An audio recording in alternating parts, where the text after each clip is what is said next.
Can you go to the hospital by yourself? I promise I'll take care of everything. My name is Emily, and I'm about to have a baby for the first time. I'm last month's pregnant. Although I'm nervous, I'm also very happy to be adding to our family. My husband Mark works a desk job and has weekends off, but he doesn't help much at home or with shopping. He often visits his parents' house on weekends because they live close by and he's very close to them. He doesn't really have a reason, he just goes. Since I got pregnant, I've been careful not to lift heavy things. When I need to buy something heavy like rice, my friends help me. Every day, I wake up early to make breakfast for Mark and say goodbye when he leaves for work. Then I clean the house, do laundry, and go shopping if I need to. After I come back, I start making dinner. Once everything is done, I can relax. I'm on maternity leave now, so I've started a new hobby, blogging. I write about my day and post pictures of things like my food, the blue sky, and flowers in my garden. My friends and people I know leave comments, and this has become a fun part of my day. One evening, while I was making dinner, Mark came home. He left his bag and jacket on the sofa, so I picked them up and hung them up. I told him I made hamburgers for dinner and that I was going to take a bath. He just went to the bathroom without saying much. We've been married for 4 years, but he's not very kind or thoughtful. I sometimes wonder if this is normal for marriage, but I've gotten used to it. After his bath, I gave Mark a drink. He asked where the beer was, looking at the bar. I said I forgot to buy it and would get some tomorrow. He got angry and told me to go to the store right now. I was upset. Why did he expect his pregnant wife to go out for him? If he wanted it so badly, he could have gone himself. It's difficult for me to walk around with my big belly. He got even more upset and yelled at me, saying it was my fault for forgetting, and that being pregnant doesn't mean I get treated differently. He believes staying active is good for health. Because he doesn't calm down easily, I decided to go to the store anyway. At the store, I ran into Sandra, a neighbor. She was in a good mood, which made me feel a bit better. I told her about my husband wanting beer and not understanding why he couldn't get it himself. Sandra seemed to sympathize with my situation. After chatting, we went our separate ways. When I got back, Mark was just sitting there, not having cleaned up after dinner. He asked why I took so long and demanded the beer. His harsh words hurt me, but I gave him the beer and started cleaning without saying anything. I couldn't believe he could be so unkind, especially now. I didn't want to argue, so I kept quiet, had my bath, and went to bed. The next morning, Mark acted like nothing happened. He doesn't hold on to things like I do. He noticed I was upset and told me it'd be nicer since he was going to work. He talked about the importance of being grateful, which made me want to point out he should practice what he preaches, but I was too shocked to say anything. I just watched him leave, saying he wouldn't be home for dinner. After he left, I went about my day as usual, but his words stayed with me. I decided to make something simple just for myself. Then, as evening approached and I was about to eat alone, I was surprised by Mark's unexpected return. I hurried to greet him. He thanked me but mentioned his surprise visit was due to his plans being canceled. He was hungry, expecting dinner, but I had only prepared enough for myself. Mark's reaction was immediate and filled with frustration. He couldn't believe I hadn't considered the possibility of his return, expecting a meal waiting for him. His disappointment grew when he saw the modest dinner I had set out for myself, questioning the effort and care I put into my role at home. He criticized my cooking and suggested I take lessons from his mother, implying her skills were vastly superior. This comparison to his mother, a recurring theme in his critiques, deeply hurt me. He then demanded I go out and buy something for him to eat, ignoring the fact that it was already late and I had settled in for the night. Faced with his anger and unreasonable demands, I felt an overwhelming sense of dismay. When I hesitated, pointing out the impracticality of his request, Mark's patience snapped. He reminded me of my previous oversights, like forgetting to buy beer, and declared his intention to return to his parents' house out of frustration, leaving me alone. His departure, though abrupt, brought an unexpected relief. However, the next day, this brief respite was shattered by a call from Mark's mother, chastising me for not preparing a meal for her son. Her accusation of what she deemed as near moral harassment was difficult to hear. I attempted to explain the situation, but faced with her unwavering stance, I ended the conversation with an apology, feeling disheartened. With Mark away, I allowed myself a leisurely late brunch, a small act of self-care amid the turmoil. Yet the prospect of his return loomed over me, tinted with the anticipation of further conflict. Determined to bridge the gap, I resolved to make an exceptional dinner that evening. I shopped with care, selecting ingredients for a special meal, and ensuring to include Mark's preferred beer, aiming to mend fences through a gesture of goodwill. I shortened my daily blogging ritual to dedicate more time to cooking, pouring my effort into preparing a meal that would surpass Mark's expectations. The table was set meticulously, reflecting both my dedication and a hopeful step towards reconciliation. As I surveyed the scene, a sense of accomplishment washed over me. In this effort, I found not only a means to potentially appease Mark, but also a moment of self-validation. I hoped that this dinner, a symbol of my effort and care, would be met with appreciation, marking a step towards understanding and mutual respect. I waited for Mark in the dining room, but he didn't come home. I tried calling him many times on my phone, but got no answer, which made me worry. Hours passed, and I thought maybe he went to his parents' house. They hadn't seen him either. It was getting late, and I was about to call the police when Mark finally came home, very drunk. He fell in the hallway, and when I went to help, he yelled at me to go away and not to touch him. He insulted me, and it hurt a lot.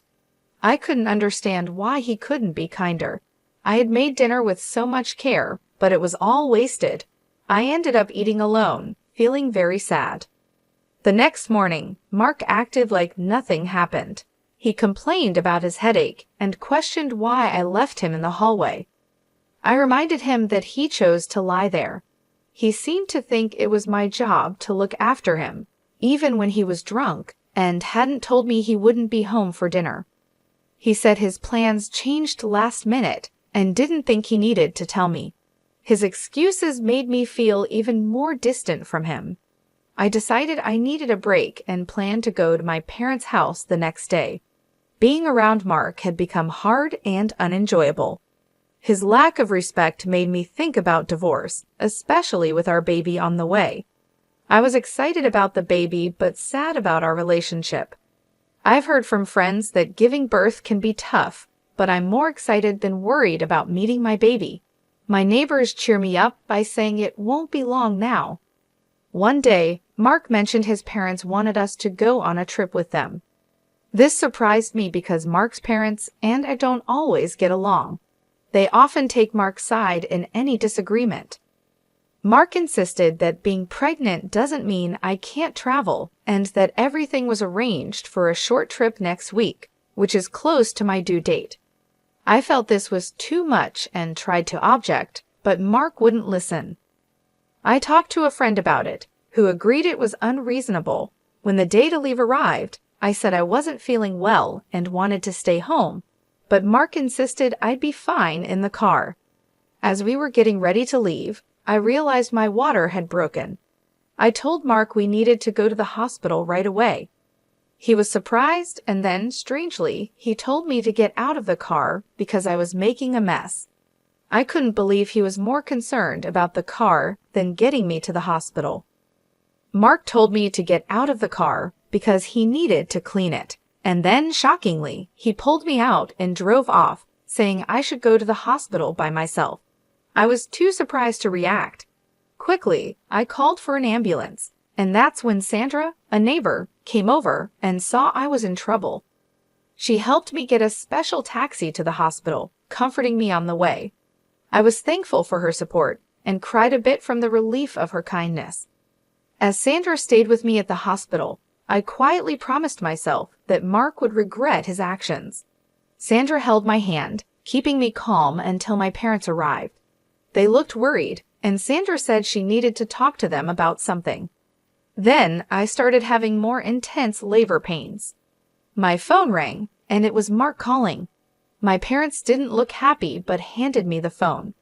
Mark sounded panicked, asking for help, but I couldn't deal with him right then and hung up. Despite turning off my phone, Mark kept sending messages. Eventually, I was taken to the delivery room, and after some time, I heard my baby crying. I was so tired but happy to see my parents and Sandra with me. After sleeping for a bit, I woke up in my hospital bed. My parents were there, looking concerned. I asked about the baby, and they said the baby was fine and would be back with me soon. Sandra had left, but I felt so grateful for her help. I promised my parents that things would change once we got home. I decided to visit Sandra later to thank her.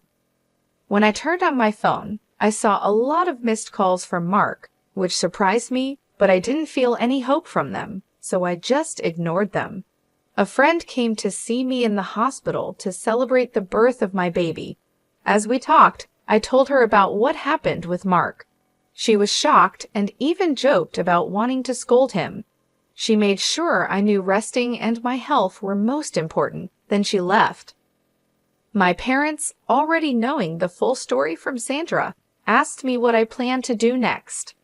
I told them I was thinking about getting a divorce, and they supported my decision. I decided to stay with my parents after leaving the hospital. Mark tried to visit me at the hospital, but I had told the staff I didn't want to see him, so they didn't let him in. The next day, Sandra visited with a fruit basket. I was so happy to see her. She reminded me to take it easy because getting tired after having a baby is common. I thanked her a lot for her help and said I didn't know what I would have done without her. Sandra told me it was most important that me and the baby were healthy, and she was glad to help. I promised to thank her properly once everything calmed down. Sandra mentioned she had told her husband about what happened, and he was very upset. I felt bad for involving her in my problems. Then Sandra revealed something surprising. She was actually the wife of the CEO at the company where Mark works. We became neighbors when we first moved here. This made me realize just how much I had brought Sandra into this situation. I didn't know that Sandra was the CEO's wife. We met often at the local stores and started having tea together. That's how I learned about her husband's important job. My husband didn't know any of this because he never joined me in meeting our neighbors and didn't like to socialize. Sandra once asked me not to tell my husband about her identity because she didn't want to cause any trouble, and I agreed. With my difficult situation at home, Sandra offered to talk to her husband about it, but I didn't want to bother her. After what happened recently, it seems Sandra decided she had to act, which is why my husband was trying to reach her. I'm really grateful to Sandra for her support. She told me I was a dear friend and she couldn't just watch me suffer. Even though my husband kept sending messages, I ignored them, focusing on my future with my baby. Just before leaving the hospital, a friend showed me a social media post about my situation. She has many followers and had shared a video someone took of me being yelled at by my husband when he made me get out of the car. My face was blurred for privacy, but the video got a lot of attention, and people figured out who my husband and his company were. Now he's facing a lot of criticism online. I was shocked to learn how much attention the situation with my husband had gotten online. My friend, seeing my surprise, simply said that my husband and his actions were his own doing. The story had spread so much that even my husband's friends knew about it. He tried to excuse his behavior by saying he had plans with his parents, which led to criticism of them too. Stories about my husband's parents started appearing online as well. Then my mother-in-law called me. My friend suggested I should answer and speak my mind, but I was too overwhelmed and chose to ignore the call. Soon, my missed calls were full of attempts for my husband and his parents to reach me. The hospital staff knew about my situation and supported me, ensuring I wasn't disturbed by my husband or his parents. As my discharge day came, I worried about encountering my husband and his parents outside the hospital. My parents assured me there was nothing to worry about. On the day I was leaving, I heard my husband and in-laws calling out to me. Suddenly, men in black suits formed a barrier around me, making me feel safe. They were there to protect me on someone's orders, and my mom reassured me once more, saying I had nothing to fear. With their protection, my husband and his parents couldn't get close as I got into the car safely.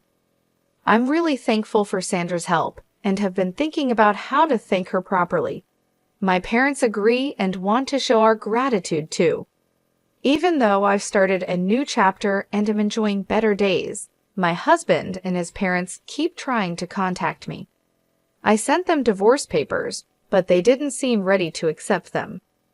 Once, when they called and spoke rudely to my dad, he got upset and they ended the call quickly. We decided to get help from a lawyer who was a friend of my dad's. The lawyer was willing to help us after we told him about the situation and the video that was shared online. When the lawyer contacted my husband on our behalf, my husband was surprised and then stubborn, insisting we could solve our issues without a lawyer. But the lawyer made it clear he was representing me, and it was my choice to involve him. My husband didn't want to agree to the divorce at first, but the mention of possibly going to court made him change his mind. He said he didn't care about our child and didn't see why he should pay child support or how we split our things, claiming he did nothing wrong. The lawyer explained the legal side, but my husband was still not convinced until the lawyer mentioned court, which made my in-laws agree to the terms quickly. I was stunned by my husband's attitude and couldn't believe I had married him. I've been talking to Sandra about everything, and she jokingly suggested we could go after my ex-husband's retirement money as a way to get back at him. Sandra's cleverness really surprised me. The lawyer told me my husband wanted to say sorry in person, but I chose to talk over the phone with the lawyer there. My parents were with me when he called. He started by blaming me for everything, saying his life was falling apart and it was all my fault. He even asked me to come back to him, saying he'd forgive me. I stayed calm, and when he insulted me again, I told him we were recording the call to use as evidence. He was shocked and quickly changed his tune, claiming he was joking and couldn't live without me. I hung up and gave the recording to the lawyer, who couldn't believe my husband's behavior. My parents and I were sure we wanted nothing more to do with him. There was a strange part of me that found this situation slightly amusing. The divorce went smoothly, with no problems in dividing our property or arranging child support. Thanks to Sandra telling her husband, who is my ex-husband's boss, about what happened, he faced consequences at work. The boss values family and didn't take kindly to my ex-husband's actions. Mark couldn't keep his job after what happened. Without work, he couldn't pay for his house and had to move back in with his parents. The video that went around made it hard for him to get a good job, so he just did small jobs here and there. People also started talking about his parents, making them feel uncomfortable in their own community. This situation was tough for them, maybe even tougher than dealing with any legal trouble. After things calmed down and I was feeling better, my family and I went to thank Sandra and her husband. They were really kind to us, especially to my baby, making us feel welcome. Soon, Sandra and my mom became good friends, and our dads got along well too. Sandra and her husband have a son who is about my age, and surprisingly, we started getting closer. A few years later, it looked like I might become part of Sandra's family, which was something nobody expected. Life can really surprise you sometimes.